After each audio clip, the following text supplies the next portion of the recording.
Most recently, Dr. Albert Repicci signed on for a project in Mongolia. Being the only team member from the east coast of the United States, he decided to fulfill one of his own dreams on the way there, a visit to Moscow.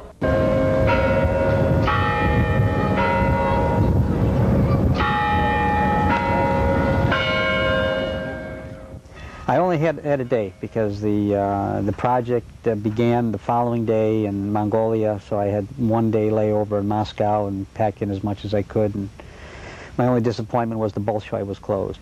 After sightseeing in Red Square and taking in the Kremlin, St. Basil's Cathedral, and the Tomb of the Unknown Soldier, it was time to get on with the project at hand. Well, Mongolia is below Siberia and above China, so it's sort of tucked in there between Russia and China with no access to any of the seas. Well, we landed in Ulaanbaatar, and then we went up to, as our base, the town of Darhan, which is about in the center of Mongolia. Once we got to Darhan, every village we had to go to, we went overland, either on dirt trails or just over the grassy fields. Interesting thing about the terrain is that it kind of reminded me of the American West, kind of like Wyoming, as it would have been back in the Wild West days, with nothing but trails, rolling grassy hills, and livestock grazing all over. And grazing livestock is a wide open industry. It's not a matter of anybody owning the acreage. You roam all over with your livestock. So these nomadic folks, and they'll go from one end of the country to the other with their livestock as necessary to keep the herds fed. The team's mission was to help the nomadic tribes of people surrounding Darhan. They lived in clusters of tents called gurs and spent their lives tending their livestock, herds of cattle, horses, yak, and even camel.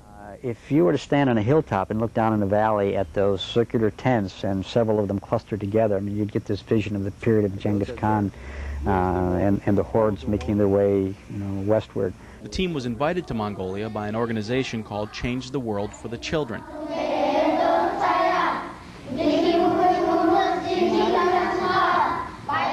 Its purpose is to help alleviate and eliminate the malnutrition plaguing the population's children. As recently as 1996, nearly 50% of the nomadic children died from malnutrition. That percentage has declined significantly, but the problem still persists. So our issue then became, could we find a way to help reverse the trend? But rather than us just continue to supplement funds, could we then provide livestock for some of those families who up until now have been unable to grow it all and provide any income for themselves? So the introduction of a couple of small pig farms with some families, and to buy some livestock, the cattle or sheep, and they thrive off the milk and the cheese and mare's milk and all of the products of that livestock. So that was what our thrust was, to try to see if we can enhance the self-sustenance of some of these folks rather than just make them dependent on the next meal that was coming. The team's primary goal was still to service the nomadic people medically.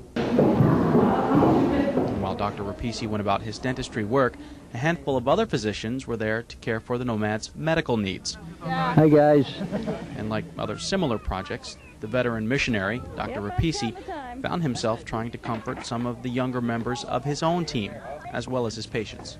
And it was surprising that on 3 different occasions, 3 different physicians came into the dental clinic area and voiced their frustration on how they felt somewhat inadequate in being able to provide the kind of service they wish they could. But at the same time, they would comment on how definitive either dental services can be, or if there were ophthalmologists on the project, which we did not have, but they sort of isolated, dentistry as one of those types of services that is, you can make a definitive diagnosis, you can provide a definitive treatment, and in a very short time the patient's issue is resolved.